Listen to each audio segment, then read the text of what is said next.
Salutations à tous et à toutes, c'est FW et bienvenue dans 5 3e, les 5 minutes de méditation matinale.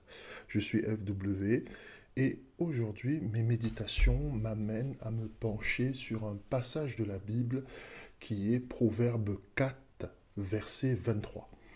Qu'est-ce qu'il dit, Proverbe 4, verset 23? Il dit « Garde ton cœur plus que toute autre chose, car de lui viennent les sources de la vie. » Alors, ce passage-là, en fait, lorsque je médite dessus, ça m'interpelle un tout petit peu, parce que nous, on a tendance à garder beaucoup de choses dans nos vies, et quand je pense à garder des choses, on pense à notre maison, on pense à notre voiture.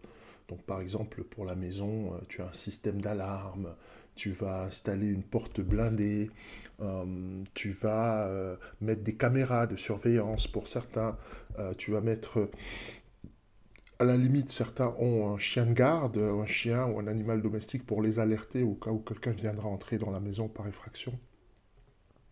Mais en ce qui concerne la voiture, bien sûr, tu as un système d'alarme. Maintenant, il y a même des GPS pour que le véhicule soit géopositionné. Au cas où il viendra bouger, vous êtes prévenu instantanément.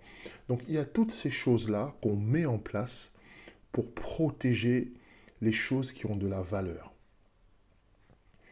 D'accord? Pareil pour notre argent, on le place dans une banque, par exemple, ou on le met dans un coffre, où il y a plusieurs moyens de protéger son argent, pas seulement. Bon.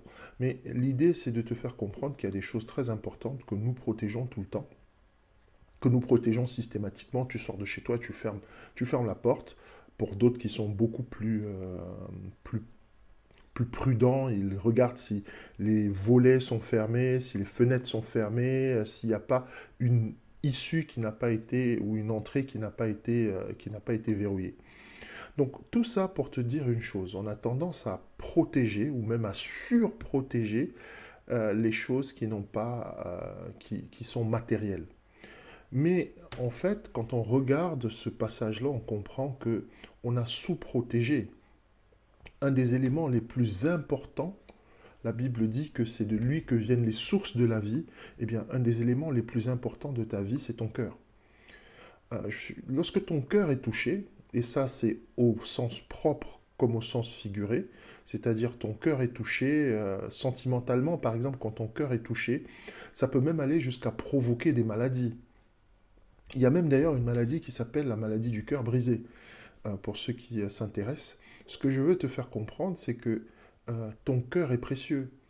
Si ton cœur est touché, ton corps ne fonctionne pas. Si ton corps est touché, ton cœur est touché, ton esprit même aura du mal à fonctionner.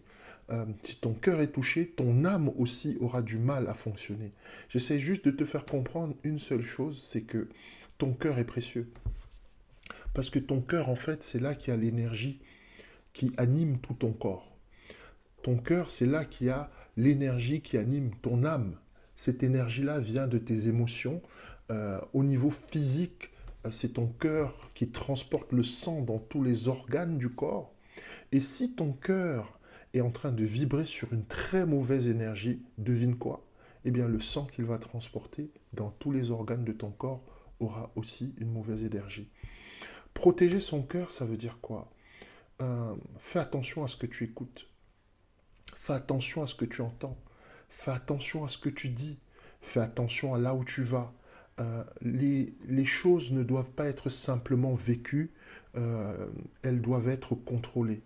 Tu dois protéger ton cœur comme tu protèges ta voiture, comme tu protèges tes enfants, comme tu protèges ta maison, comme tu protèges ton argent, comme tu protèges ce qui a de l'importance. Parce que ton cœur a encore plus d'importance que toutes ces choses. Toutes ces choses-là, tu ne les as que parce que ton cœur est en parfait état de fonctionnement. S'il venait à être touché, s'il venait à être détruit, s'il venait à être remis en cause, eh bien, le reste suivrait. Voilà. Je te souhaite une bonne journée et à demain pour d'autres méditations.